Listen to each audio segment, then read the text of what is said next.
আজকে থেকে 20 বছর আগে আমি এই মাঠে খেলাধুলা করতাম। কথা বুঝতে পারছেন? বিশ্বাস করলেন না? আজকে থেকে 20 বছর আগে আমি এই মাঠে খেলাধুলা করেছি। এমনকি একদিন আমার বাবা আমাকে বলেছিলেন, এবং আমি খেলাধুলা খুব পছন্দ করতাম, এবং আপনারা জানেন যে আমি খেলাধুলার সাথে ছিলাম, অনেক দূর পর্যন্ত খেলেছি আলহামদুলিল্লাহ। তো আমার বাবা আমাকে বলছিলেন যে খেলাধুলা করতে যেতে ইচ্ছা করছে। আমি বললাম যে হ্যাঁ। তো আমার মনে আছে ঠিক ওই যে ছেলেগুলো যেখানে দাঁড়িয়ে আছে ওই জায়গাটাতে আমি খেলছিলাম। আমার ব্যাচমেট যারা আছেন এখানে উপস্থিত হয়তো তারা জানবেন বিষয়টা। ক্রিকেট, অবশ্যই ক্রিকেট। আর ক্রিকেট খেললে আমি ব্যাটিং করতাম, বলিং করতাম না।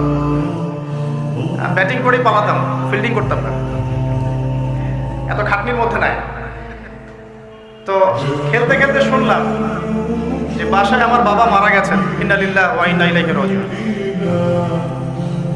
আমার বাবা আর মা এখানেই থাকতেন, ঠিক এই বাজারের সামনের বাসায়। এখানে আমার শৈশবটা কেটেছে।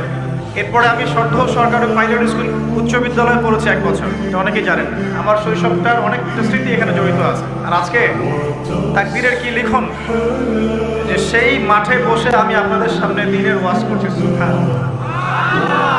আল্লাহ পাক কিভাবে মানুষের তাকদীর লিখে রাখেন। হয়তো সেদিন আল্লাহ পাক আসমানের উপর থেকে দেখছিলেন এই ছেলেটা যেখানে খেলছে আর 20টা বছর পর সে এখানে ওয়াজ করবে, তাই না? আল্লাহ পাক সব জানতেন না? আমার পাশে ওস্তাদকে দেখছেন, এই যে ছোট ছেলেটা তেলাওয়াত করে গেল কোরআন, তার চেয়েও ছোট বয়স আমার, তখন 7 থেকে 8 বছর হবে। আমার কোরআনের হাতে খড়ি হয়েছে ওস্তাদ নজরুল হুজুরের কাছে।